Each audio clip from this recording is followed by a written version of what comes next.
মৌলিক অধিকার সম্বন্ধে আমাদের কি কি কথা আছে, আইন বিভাগ সম্পর্কে তিনি কথা বলবেন। আমরা যাতে সচেতন হতে পারি, সেভাবে আমাদেরকে পরিচালিত করতে পারি।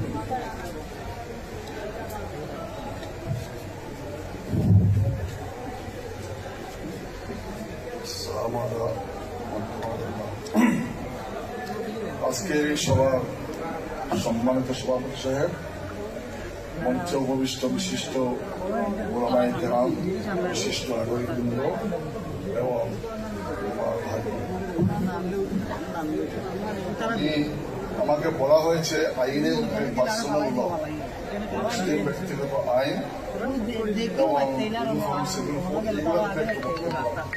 জানি না কত সময় আমাকে দেওয়া হবে, কত সময় বলতে পারবো, 10 মিনিট, 15 মিনিট, 25 মিনিট। আপনারা জানেন যে আমরা যখন পার্সোনাল ল কথাটা বলি, পার্সোনাল অর্থটা কি?